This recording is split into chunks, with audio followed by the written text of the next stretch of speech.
বাতিল যখন বিভিন্ন রূপ ধারণ করে এসেছে, তখন এই বাংলার জমিনে ইসলামী আন্দোলন বাংলাদেশ জামাতি ইসলামের রূপ ধারণ করে এসেছে। কথা বলেন ঠিক কিনা?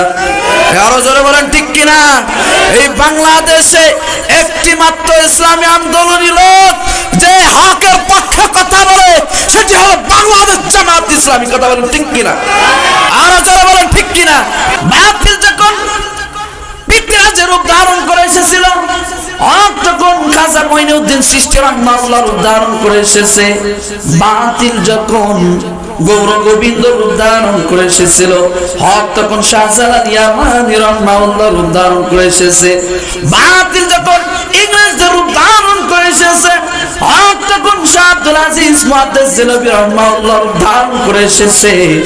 বাতিল যখন বিভিন্ন রূপ ধারণ করে এসেছে, তখন এই বাংলার জমিনে ইসলামী আন্দোলন বাংলাদেশ জামাতি ইসলামের রূপ ধারণ করে এসেছে। কথা বলেন ঠিক কিনা?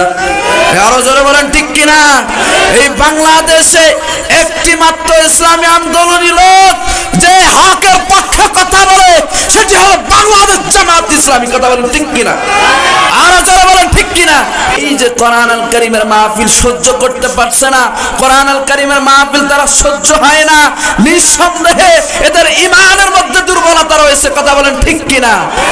যারা এই কোরআন আল কারীমের আলোচনা শুনতেছেন, আমি তাদেরকে বলতে চাই, শুনে রাখুন, আপনি যদি এই পবিত্র কোরআন আল কারীমের আলোচনা আপনার শরীরের মধ্যে সহ্য না হয়, তাহলে নিঃসন্দেহে আপনি আবু জাহেলের উত্তরসূরি। কথা বলেন ঠিক কিনা? কারণ আবু জাহেল কোরআনকে সহ্য করতে পারতো না। কথা বলেন না কেন? ঠিক কিনা? আবু জাহেল কোরআনুল কারীমের আলোচনা সহ্য করতে পারতো না, কিন্তু এই আবু জাহেল কোরআনুল কারীমের তেলাওয়াত শুনতো। সুবহানাল্লাহ বলেন। আল্লাহ রাসূল সাল্লাল্লাহু আলাইহি ওয়াসাল্লাম যখন কোরআনুল কারীম তেলাওয়াত করতেন, তিনিও কোরআনুল কারীমের তেলাওয়াত শুনতো, কিন্তু কোরআনুল কারীমের যখন ব্যাখ্যাগুলো করতেন, তখন এই আবু জাহেলের গায়ে সহ্য হতো না। এখন এই বাংলার জমিনে হাজারো হাজারো আবু জাহেলের উত্তরসূরি রয়েছে। কথা বলেন ঠিক কিনা? কোরআনুল কারীমের হক কথাগুলো বললে তাদের শরীরের মধ্যে গালা, তার শরীরের মধ্যে জ্বালা পড়া শুরু হয়ে যায়। কথা বলেন ঠিক কিনা? নাস্তিকতা নিপাত যাক, দিন ইসলাম জিন্দাবাদ, কোটি প্রাণের একই আওয়াজ। খোদার দহি সার পাবে না, এই বাংলায় ঠাঁই পাবে না, মুসলমানরা জেগেছে আজ। কথা বলেন ঠিক কিনা? আরো জোরে বলেন ঠিক কিনা? নাস্তিকতা নিপাত যাক, দিন ইসলাম জিন্দাবাদ, কোটি প্রাণের একই আওয়াজ। খোদার দহি সার পাবে না, এই বাংলায় ঠাঁই পাবে না, মুসলমানরা জেগেছে আজ। চলো চলো এগিয়ে চলো, জোর কদমে এগিয়ে চলো, বজ্রকণ্ঠে আওয়াজ তোলো, একে তালে সবাই মিলে দাও না স্লোগান, নারায়ে তাকবীর। আরো জোরে নারায়ে তাকবীর, নারায়ে তাকবীর, নারায়ে তাকবীর। সম্মানিত উপস্থিতি, বাংলার তাওহীদি মুসলিম জনতা যখন নারায়ে তাকবীর, আল্লাহু আকবার, এই তাকবীরের ধ্বনি দেওয়া শুরু করে দিয়েছিল, যাদের টুপি রয়েছে তারাও দিয়েছিল, যাদের টুপি নাই তারাও দিয়েছিল, যাদের দাড়ি রয়েছে তারাও দিয়েছিল, যাদের দাড়ি নাই তারাও দিয়েছিল, যাদের পাঞ্জাবি ছিল তারাও দিয়েছিল, যারা পাঞ্জাবি সারা শার্ট প্যান্ট ছিল তারাও দিয়েছিল। নারায়ে তাকবীর, আল্লাহু আকবার, এই তাকবীরের ধ্বনি দেওয়ার সঙ্গে সঙ্গে বাংলাদেশের কুখ্যাত একজন নাস্তিক ছিল তসলিমা নাসরিন। এই বাংলাদেশের তাওহীদি মুসলিম জনতা এক হয়ে যখন এই তাকবীরের ধ্বনি দিয়েছিলেন, এই তসলিমা নাসরিন বোরকা পরে ভালোতে পালিয়ে যেতে বাধ্য হয়েছিলেন। কথা বলেন ঠিক কিনা? আরো জোরে বলেন ঠিক কিনা? এই বাংলাদেশের তাওহীদি মুসলিম জনতা যখন এক কাতারে এক হয়ে নারায়ে তাকবীর, আল্লাহু আকবার, এই তাকবীর দিয়েছিল, বাংলাদেশের আর একজন কুখ্যাত নাস্তিক ছিল। এই নাস্তিকের নাম হলো আব্দুল লতিফ কাজ্জাবি, ওকে সিদ্দিকী বলা পাওয়া যাবে না। এই কাজ্জাবি বলেছিল আল্লাহ রাসূল সাল্লাল্লাহু আলাইহি সাল্লাম যে মদিনায় জন্মগ্রহণ করেছিল, এই মদিনা নাকি, এই মদিনাকে তিনি ডাকাত বলেছিলেন। আল্লাহ রাসূল সাল্লাল্লাহু আলাইহি সাল্লামের পিতাকে ডাকাত বলেছিলেন। আল্লাহ রাসূল সাল্লাল্লাহু আলাইহি সাল্লামকে নিয়ে কটূক্তি করেছিলেন। কটূক্তি যখন করেছিল, বাংলাদেশের তৌহিদি মুসলিম জনতা এক হয়ে নারায়ে তাকবীর, আল্লাহু আকবার, এই তাকবীর দেওয়ার সঙ্গে সঙ্গে এই কুখ্যাত নাস্তিক লতিফ সিদ্দিকী তার চেয়ারও হারিয়েছে, তার ক্ষমতাও হারিয়েছে। কথা বলেন ঠিক কিনা? আরো জোরে বলেন ঠিক কিনা? এই বাংলাদেশের জমিন থেকে পৃথিবী শুরু হওয়া থেকে শুরু করে নিয়ে হক বাতিলের লড়াই চিরজীবন ছিল, থাকবে। কথা বলেন ঠিক কিনা? আরো জোরে বলেন ঠিক কিনা? হক যখনই এসেছে, হক দুর্বলতার রূপ নিয়ে এসেছে। কথা বলেন ঠিক কিনা? আরো জোরে বলেন ঠিক কিনা? হক দুর্বলতার রূপ নিয়ে এসেছিল, দুর্বলতার রূপ নিয়ে এসেছে তো কি হয়েছে, কিন্তু হক শেষ পর্যন্ত বিজয় নিয়ে এসেছে। কথা বলেন ঠিক কিনা? এখন যারা আমাদেরকে ভয় দেখায়, ওই ভারতের মামুরা আমাদেরকে ভয় দেখায় যে অস্ত্র নাই, শস্ত্র নাই, বাহিনী নেই, কিচ্ছু নেই। ওই ভারতের দালালদেরকে আমি বলতে চাই, বাংলাদেশের তৌহিদি মুসলিম জনতার যতটুকু ঈমান রয়েছে, এই ঈমানি পাওয়ার নিয়ে বাংলাদেশে যখন নারায়ে তাকবীর, আল্লাহু আকবার, এই তাকবীর দেবে, ওই ভারতের দালালেরা ভারতে পালাতে বাধ্য হবে। কথা বলেন ঠিক কিনা? আমাদের শরীরে 1 ইঞ্চি পরিমাণ, 1 ফোঁটা পরিমাণ, 1 বিন্দু পরিমাণ রক্ত থাকা অবস্থায় ভারতের দালালদেরকে আমরা ছাড় দেব না। কথা বলেন ঠিক কিনা?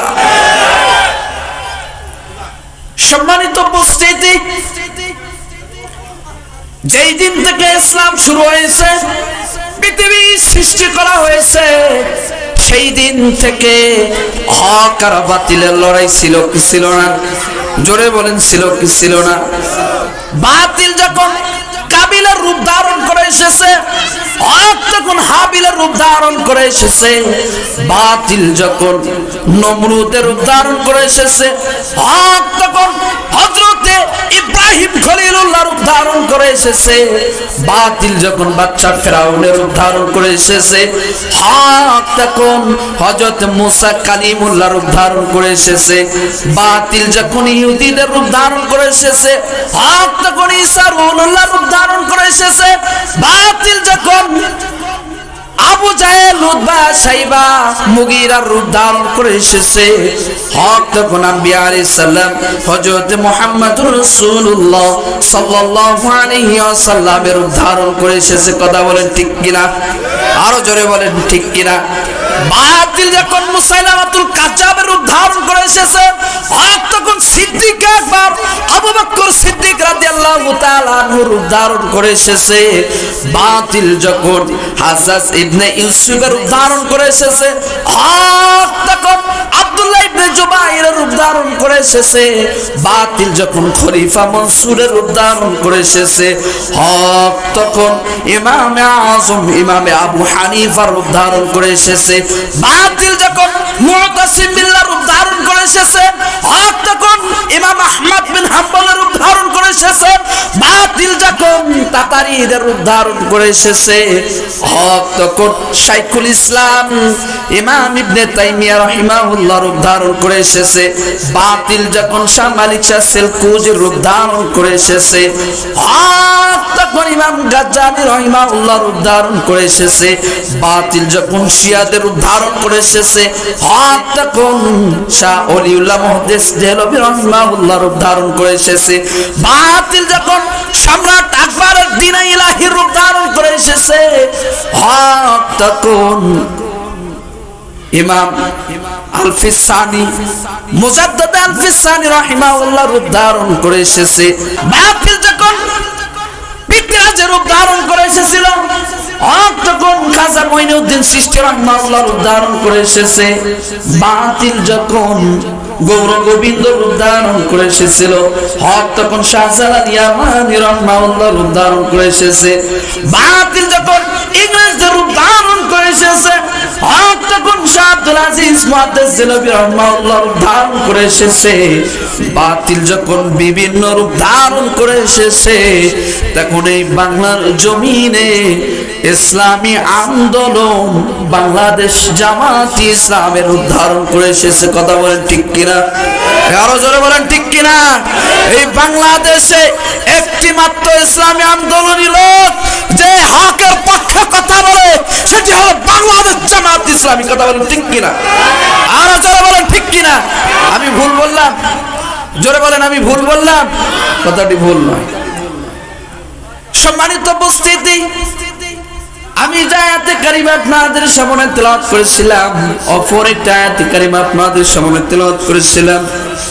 এই আয়াতে কারিমাটি হলো ইয়া আইয়ুহাল্লাযীনা আমানু দুখুলু ফিস-সিলমি কাফা। আল্লাহু আকবার বলেন। আমার আল্লাহ পাক রব্বুল আলামিন পবিত্র কোরআনুল কারীমের মধ্যে আল্লাহ পাক রব্বুল আলামিন মুমিনদেরকে ডেকে বললেন, ও মুমিনেরা, মুমিন একটা স্পেশাল ডাক আমার মালিক মহব্বত করে বলো, ভালোবেসে মুমিনদেরকে ডেকে বললেন। সুবহানাল্লাহ বলেন। আমার আল্লাহ পাক রব্বুল আলামিন মুমিনদেরকে ডেকে বলতেছেন। কোরআনুল কারীমে অসংখ্যবার কাফেরদেরকে ডেকে বলা হয়েছে, ইয়া আইয়ুহাল কাফিরুন, ইয়া আইয়ুহাল মুনাফিকুন। আল্লাহ পাক রব্বুল আলামিন এই জায়গায় মুমিনদেরকে স্পেশাল ভাবে ডেকে বলতেছেন, ও মুমিনেরা। আল্লাহ পাক রব্বুল আলামিন মুমিনদেরকে ডেকে বললেন, ও মুমিনেরা। আল্লাহ পাক রব্বুল আলামিন ইচ্ছা করলে আপনাকে আমাকে হিন্দুর ঘরের মধ্যে, বৌদ্ধ ঘরের মধ্যে, খ্রিস্টানের ঘরের মধ্যে পাঠাতে পারত। কথা বলেন ঠিক কিনা? কিন্তু আল্লাহ পাক রব্বুল আলামিন মুমিন মুসলমানের ঘরের মধ্যে পাঠাই দিয়া আল্লাহ পাক রব্বুল আলামিন আবার আপনাকে আমাকে ডেকে বলতেছে, ও মুমিনেরা, তোমরা যারা ঈমান এনেছো, মুমিনদেরকে ডেকে বলতেছেন।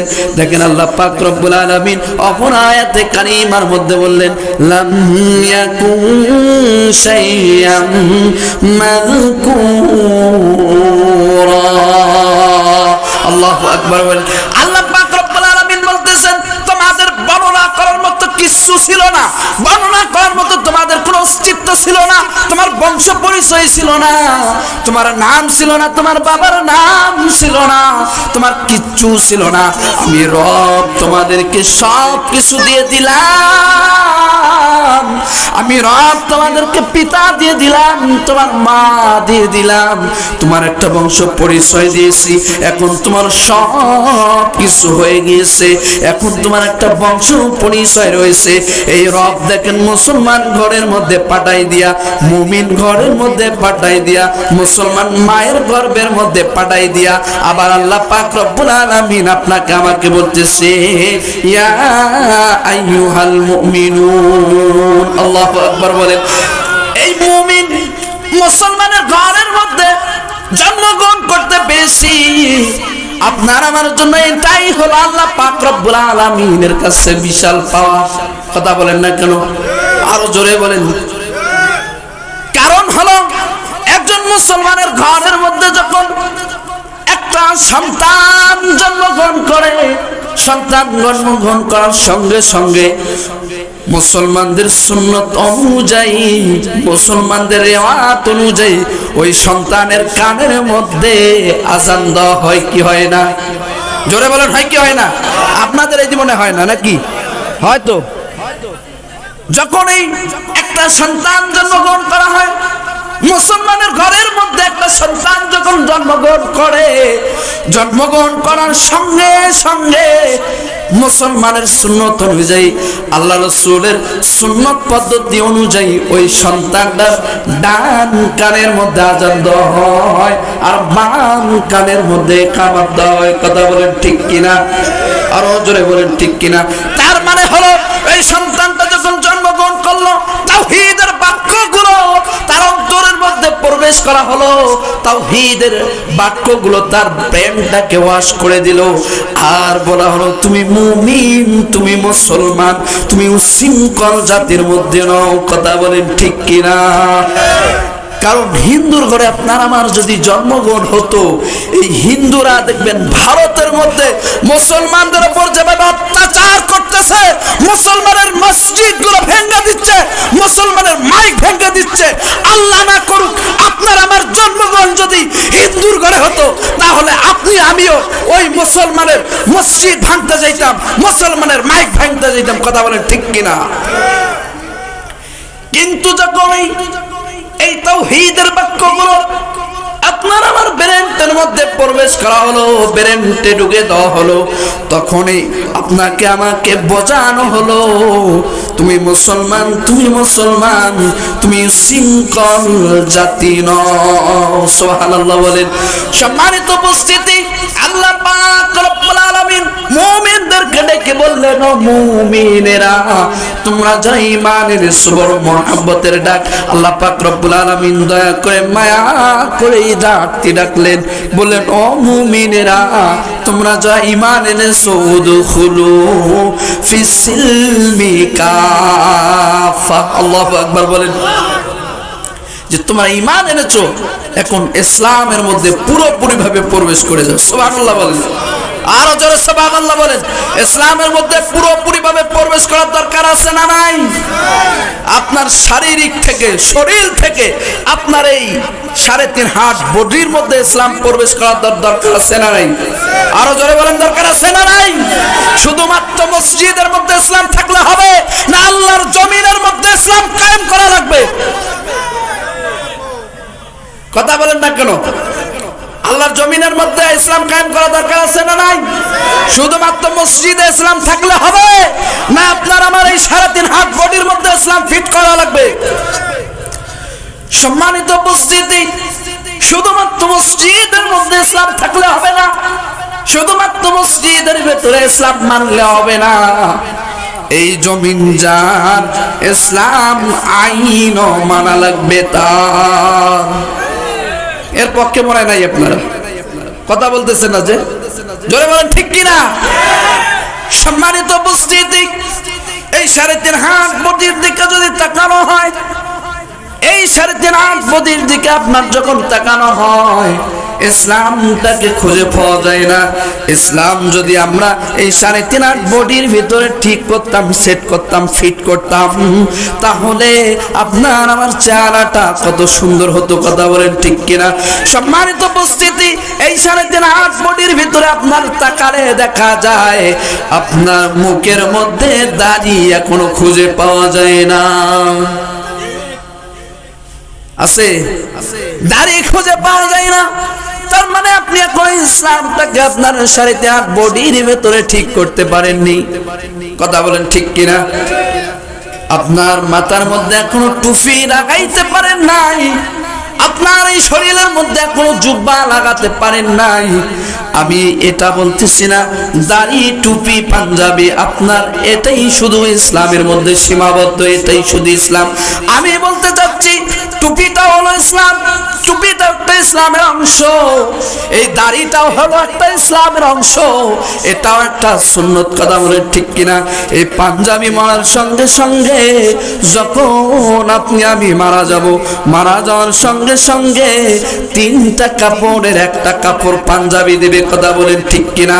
কিন্তু এই বাংলার মুসলমান, দুর্ভাগ্যের বিষয় হলো এখন ওই বাংলার জমিনে দাড়িওয়ালা টুপিওয়ালারাও এর বিরোধিতা করে। কথা বলেন ঠিক কিনা? দাড়িওয়ালা টুপিওয়ালা, দাড়ি আছে, টুপি আছে, অথচ দাড়ি রাখা সুন্নত। কি দাড়ি রাখা সুন্নত? মারা যাওয়ার সঙ্গে সঙ্গে আপনাকে একটা জুব্বা দেওয়া হবে, এই জুব্বাটাও ইসলামের মধ্যে একটা অংশ। কিন্তু আফসোসের বিষয় হলো এই বাংলার জমিনের মধ্যে এই দাড়িওয়ালা টুপিওয়ালার বিরোধিতাও কিছু লোক আছে না নাই? আছে। সম্মানিত উপস্থিতি, এখন আসুন 3.5 হাত বডির মধ্যে ইসলাম ফিট করতে হবে।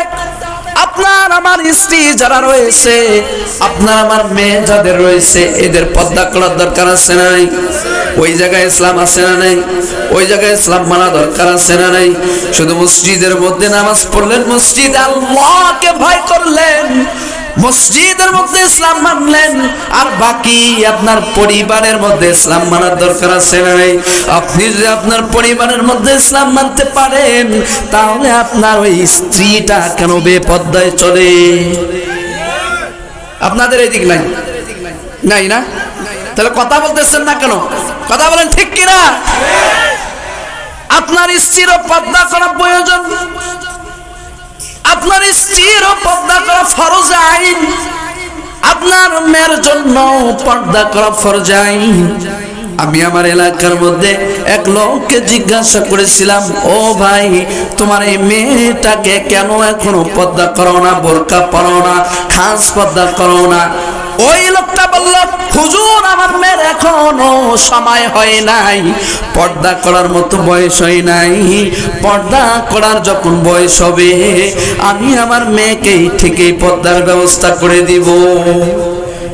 2 দিন পর শুনলাম ওই মেয়েটা পালিয়ে গিয়েছে। নাউজুবিল্লাহ বলেন। পর্দা করার বয়স হয় নাই, 2 দিন পর কি অন্য ছেলের সঙ্গে ফুট। সম্মানিত উপস্থিতি, এই জন্য আপনাকে আমাকে এই শরীরের মধ্যে ইসলাম ফিট করার পাশাপাশি আপনার আমার স্ত্রী এবং মেয়েগুলোরও পর্দা করার প্রয়োজন আছে। কথা বলেন ঠিক কিনা? ও যুবক ভাই, আপনাকে বলি, আপনার যদি ছোট বোন থাকে, আপনার এই ছোট বোনটাকে আপনি চোখে চোখে রাখবেন, আপনার এই বোনটাকে পর্দা করার আদেশ করবেন।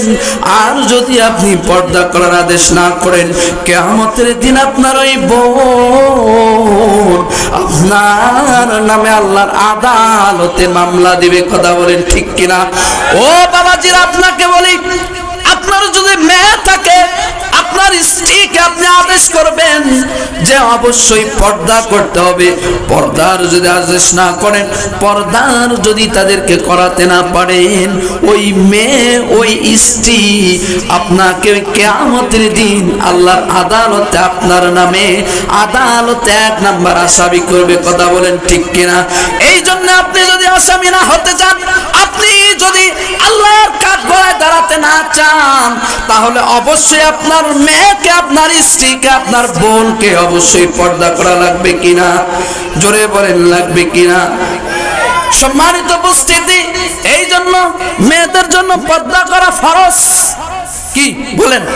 পর্দা করা ফরজ। মেয়েদেরকে পর্দা করাবেন, মাদেরকে পর্দা করাবেন, অবশ্যই যাদের বোন রয়েছে তাদেরকেও পর্দা করাবেন, না হলে কিয়ামতের দিন আল্লাহ পাক রব্বুল আলামিন আপনাকে ছাড় দিবে না।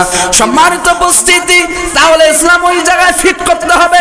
স্ত্রীর কাছে গিয়ে ইসলাম ফিট করতে হবে, স্ত্রীর কাছে গিয়ে পর্দার মাধ্যমে ইসলামটাকে ফিট করা লাগবে।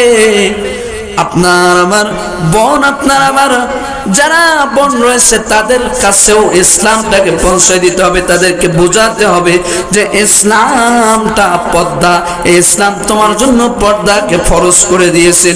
সম্মানিত উপস্থিতি, এখন আসুন, বিয়ার মধ্যে ইসলাম মানার দরকার আছে না নাই?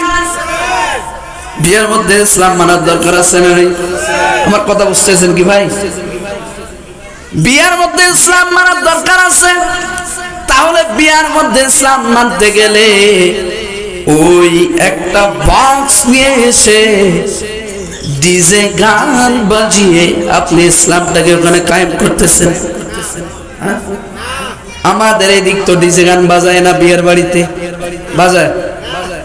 বাজায় না? না, আলহামদুলিল্লাহ, সবগুলো আল্লাহর ওলি। আল্লাহ কবুল করুন, সবাই বলে আমিন। এলাকা আল্লাহর ওলি আছে। কথা বলেন ঠিক কিনা? কারণ এই এলাকায় নাকি বিয়ের বাড়িতে কি বাজায় না, বক্স বাজায়। এই যে উনি বলতেছে বাজায় না, মানে ওনার বাড়িতে না বাজায়, কিন্তু বাকিগুলোতে বাজায়। কথা বলেন ঠিক কিনা? সম্মানিত উপস্থিতি, এই জন্য বিয়ের মধ্যে যখন আপনি বক্স নিয়ে এসে আল্লাহর এই জমিনটাকে কাঁপাচ্ছেন, আপনি শুনে রাখুন, কিয়ামতের দিন আল্লাহ পাক রব্বুল আলামিন আপনি যখন মারা যাবেন, আল্লাহ পাক রব্বুল আলামিন আপনাকেও জাহান্নামের আগুনে আপনাকে কাঁপাবে। কথা বলেন ঠিক কিনা? আরো জোরে বলেন ঠিক কিনা? এজন্য বিয়ার বাড়িতে বক্স বাজা যাবে না। বিয়া হলো একটা হালাল জিনিস, বিয়া হলো একটা সুন্দর জিনিস। বিয়ের মধ্যে আল্লাহ পাক রব্বুল আলামিনের বরকত আছে না নাই? আরো জোরে বলেন আছে না নাই? কিন্তু বিয়ার বাড়িতে আপনি যখন বক্স নিয়ে আসলেন, বিয়ার যে একটা বরকত রয়েছে, বিয়ার যে একটা রহমত রয়েছে, বিয়ার বরকত রহমত গুলো আপনি শেষ করে দিলেন। আমাদের বিয়ের মধ্যে হিন্দুয়ানি প্রথা আছে না নাই? জোরে বলেন। দেখবেন যে ওই বরকে 5-7 জন মেয়ে এসে তাকে কোলে করে নিয়ে যাচ্ছে। বর এসে অর্থাৎ মেয়েরা এসে বরকে কোলে করে নিয়ে যাচ্ছে। একটা পদ্মাহানির স্থিতিশীলতা আছে না নাই? জোরে বলেন আছে না নাই? আবার 4-5 জন মেয়ে এসে বরকে দেখতেছেন শরবত খাওয়াচ্ছে। কথা বলেন আছে না নাই? এই আরো জোরে বলেন আছে না নাই?